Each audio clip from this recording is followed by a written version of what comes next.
রাজনীতি করার ইচ্ছা ছিল, কিন্তু একটা অভ্যুত্থানের মধ্য দিয়ে জনগণকে সাথে নিয়ে জনগণের প্রতিনিধিত্ব হিসেবে আমি আজকে এখানে আসি। এটা রাজনীতি, সেটা জনগণের উপরই আমি ছেড়ে দিচ্ছি। যদি জনগণ প্রত্যাশা করে বা আমার সেই ধরনের ভূমিকা রাখার সুযোগ থাকে, আমি সেটা ভবিষ্যতে রাখবো। শিক্ষার্থীদের পক্ষ থেকে একটি রাজনৈতিক দল করার কথা বেশ কিছুদিন ধরে শোনা যাচ্ছিল, এবং এখন যদিও আলোচনাটা একটু স্তীমিত, কিন্তু আমরা কিছুদিন আগেও খুব শুনছিলাম আর কি। এবং সেই ক্ষেত্রে সেই রাজনৈতিক দল যেহেতু যারা সমন্বয়ক ছিলেন তাদের কাছেই প্রশ্নগুলো আসছে বারবার, তাই আপনার কাছেও আমি করছি আবার, সেই রাজনৈতিক দলের ভাবনাটা এখন কোন পর্যায়ে আছে এবং আপনি আসলে ভবিষ্যতে রাজনীতিতে কিভাবে আসতে চান? রাজনৈতিক দলের কোনো ভাবনা বা কোনো বক্তব্য আসলে আমাদের থেকে যায়নি, বরং নানা পক্ষ থেকে এটি বলা হয়েছে বা জনগণের জায়গা থেকে হয়তো একটা আকাঙ্ক্ষা আছে। কিন্তু আমরা বলেছি যে এখন আসলে রাজনৈতিক দল গঠনের সময় নয়, এখন আসলে দেশ গঠনের সময়। আমাদের শিক্ষার্থীদের প্রতিনিধির জায়গা থেকে আমরা সরকারে আছি, আমাদের বাইরে যারা আছে তারাও কাজ করে যাচ্ছে। ফলে আমাদের একটা ন্যাশনাল যেই ইউনিটি তৈরি হয়েছে এই গণঅভ্যুত্থানকে কেন্দ্র করে, সেই ঐক্যটাকে ধরে রাখতে হবে, ধরে রেখে আমাদের দেশ গঠনের জন্য কাজ করতে হবে। যখন নির্বাচন আসবে তখন আসলে রাজনৈতিক দলের প্রশ্নটি আসবে এবং আমরা সেটি সেই সময়ের জন্যই ছেড়ে দিচ্ছি।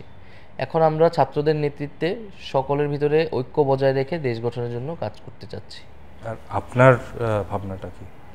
ব্যক্তিগতভাবে তো রাজনীতি করার ইচ্ছা ছিল, কিন্তু একটা অভ্যুত্থানের মধ্য দিয়ে জনগণকে সাথে নিয়ে জনগণের প্রতিনিধিত্ব হিসেবে আমি আজকে এখানে আসি। এটা রাজনীতি, সেটা জনগণের উপরই আমি ছেড়ে দিচ্ছি।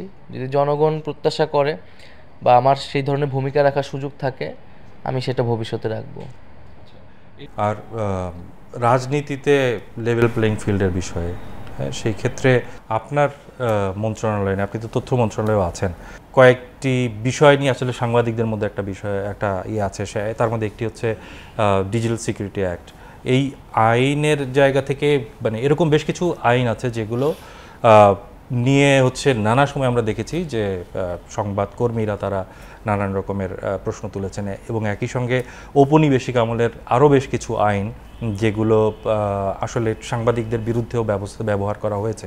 তো এই আইনগুলো নিয়ে আপনাদের কোনো ভাবনা আছে কিনা যে এগুলোকে কারেকশন করা? কারণ নানান রকমের এই প্রস্তাব বা আলোচনা এর আগেও হয়েছে এগুলো নিয়ে, কিন্তু আসলে ফাইনালি আমরা কোনো আউটপুট বা সেইভাবে দেখিনি।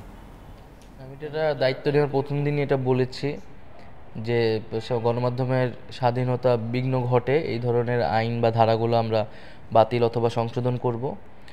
এবং সাইবার সিকিউরিটি অ্যাক্ট নিয়েও অলরেডি কাজ শুরু হয়েছে এবং আইন মন্ত্রণালয়ের পক্ষ থেকেও কিন্তু এই কথাটি বলা হয়েছে।